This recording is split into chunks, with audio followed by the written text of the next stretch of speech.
Hope so आप लोगों की पढ़ाई अच्छी चल रही है। एग्जाम भी आ रही है, फर्स्ट टर्म नजदीक आ गया है। तो मेरे 11th 12th के भाइयों और बहनों, प्लीज पढ़ाई करें, है ना। अब एक हमारे पास रिक्वेस्ट आई है, कैश फ्लो स्टेटमेंट को थोड़ा सा इजी वे में समझा दो। ये रिक्वेस्ट आई है आयुष ठक्कर की तरफ से, जो कि झारखंड जमशेदपुर से ये रिक्वेस्ट आया है। चलो फटाफट कैश फ्लो स्टेटमेंट थोड़ा इजी वे में समझे हम लोग, है ना। देखो बच्चा लोग, कैश फ्लो स्टेटमेंट होता क्या है। ये एक स्टेटमेंट है इनफ्लो ऑफ कैश, जो हमारे पास कैश आता है और जो हमारे पास से कैश जाता है उस एक स्पेसिफिक पीरियड के लिए। वो एक स्टेटमेंट हम बनाते हैं कि कितना कैश हमारे पास आया और कितना कैश गया। उस स्टेटमेंट से बहुत सारी चीज उसको पढ़ने वाले लोगों को पता चलती है। यूजर्स ऑफ फाइनेंशियल स्टेटमेंट आपने 11th में पढ़ा है। कौन कौन रहते हैं users of financial statement? Bank रहता है, आपका इन्वेस्टर रहता है ना। आप खुद भी यूज करते हो अपना फाइनेंशियल स्टेटमेंट एनालिसिस के लिए, है ना। गवर्नमेंट रहता है। तो इन लोगों को आपके कैश की पोजीशन पता चलती है उसको रीड करके। उसका फॉर्मेट ये है कि उसको 3 कैटेगरी में डिवाइड कर देते हैं ताकि हमको अच्छे से समझ में आए कि भैया कितना कैश फ्लो आपके काम करने के लिए, जो आपका कोर बिजनेस है उससे आ रहा है, कितना कैश आपका इन्वेस्टिंग एक्टिविटी से आ रहा है या जा रहा है, या कितना कैश आपने लोन के थ्रू लाया या इन्वेस्ट लोन के थ्रू लाया या गया, है ना। तो इसको पढ़ते हैं। देखो, एक cash flow statement shows inflows and outflows of cash during a specific period. यही मैंने बोला आपको, है ना। It helps in understanding where the cash came from and where it was used. क्या क्या इसके ऑब्जेक्टिव्स है देखो।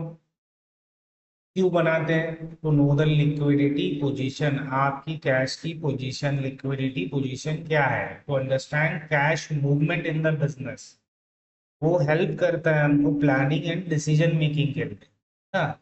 और इससे एक चेक बनता है, if the business can meet its short term obligations. Obligations मतलब आपके शॉर्ट टर्म में जो पैसे देने हैं वो आप मीट कर पाओगे या नहीं। तो इसको 3 कैटेगरी में, जैसे मैंने बताया था, 3 कैटेगरी में बांटते हैं। एक स्टेटमेंट बनाना है, उसको 3 कैटेगरी में बांटते हैं। मेन है ऑपरेशन, जो आपका कोर बिजनेस है ना। तो उसमें क्या क्या आएगा देखो। मेन एक्टिविटीज क्या होगा? Buying and selling. Buying and selling of goods होगा आपका।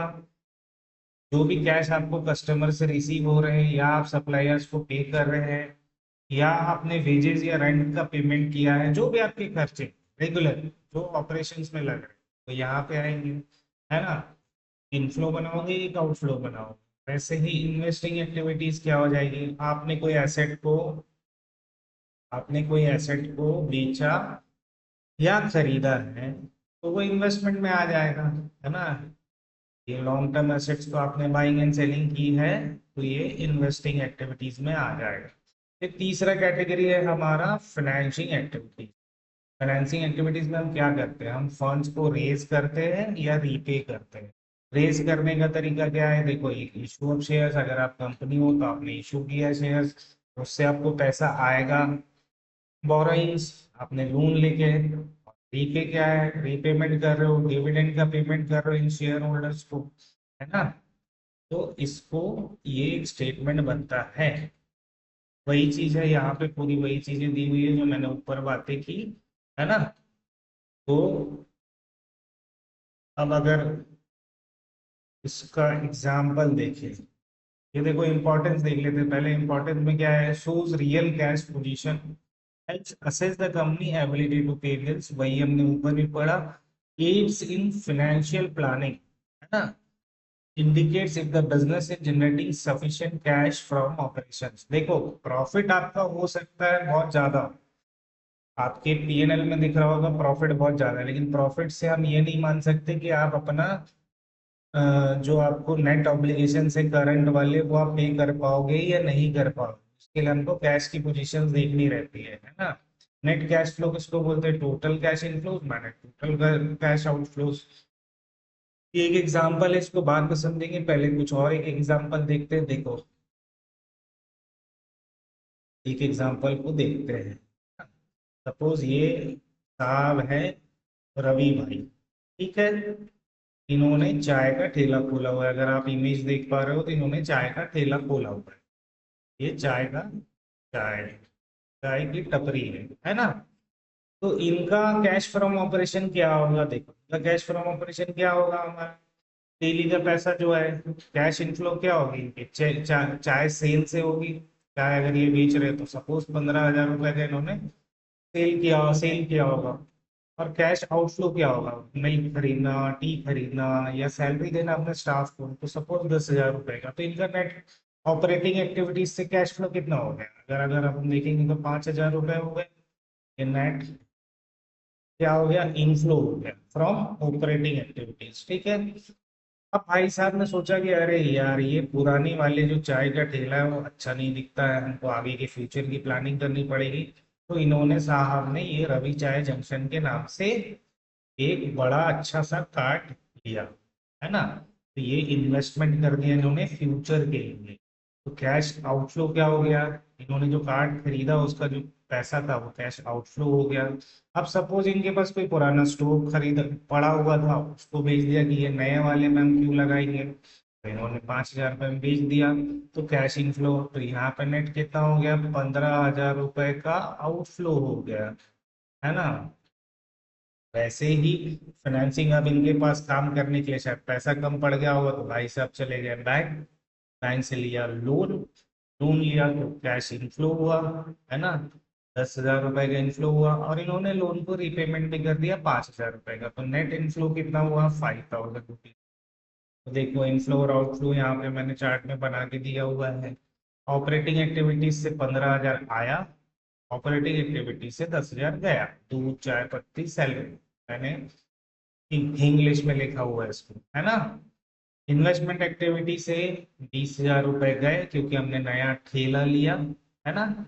और इन्वेस्टिंग एक्टिविटी से 5,000 आए, हमने पुराना स्टोर बेचा, ठीक है। फ्रेंड या बैंक से लोन लिया, बैंक या फ्रेंड से लोन लिया, अभी ठीक है। तो 10,000 आए, 5,000 repayment. Moral of the story क्या हो गई कि सिर्फ प्रॉफिट, अगर देखो अब अगर आप सिर्फ प्रॉफिट देखते हो तो इसका प्रॉफिट कितना था, 5,000 रुपए का प्रॉफिट था, है ना। लेकिन 5,000 रुपए के प्रॉफिट से ये नहीं समझ में आता है कि इसके पास कैश फ्लो है कि नहीं है। तो यहाँ से नेट कैश फ्लो निकलता है इसका, ये 15 जितने भी माइनस वाले हैं, इसको ये कर दो तो आपके पास नेट कैश फ्लो आ जाएगा, है ना। उससे आप बहुत सारे डिसीजन ले सकते हो। अब हमने वो एक एग्जांपल छोड़ा हुआ है, उसको हम एग्जांपल को करते देखो। 1 लाख रुपए सेल से आए, ये ऑपरेटिंग हो गया, ये भी ऑपरेटिंग हो गया आपका। 60,000 आपका एक्सपेंसेस हुआ, ठीक है। मशीनरी ये इन्वेस्टिंग हो गया।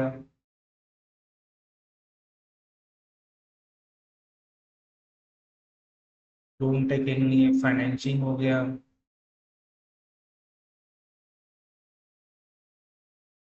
आज मेरा ये पेन अच्छे से काम नहीं कर रहा है, रीपेमेंट किया, ये भी फाइनेंसिंग हो गया। तो यहाँ पे नेट कैश फ्लो अगर आप करके देखोगे तो 40,000 रुपीज आता है।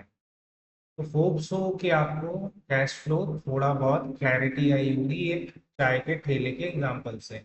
है कुछ नहीं, अब आपके पास बड़े बड़े क्वेश्चंस आएंगे लेकिन होगा ऐसे ही। मैं कोशिश करूंगा कि मैं क्वेश्चंस के ऊपर भी वीडियो बनाऊं, बट कैश फ्लो स्टेटमेंट की क्लैरिटी आपको देनी थी।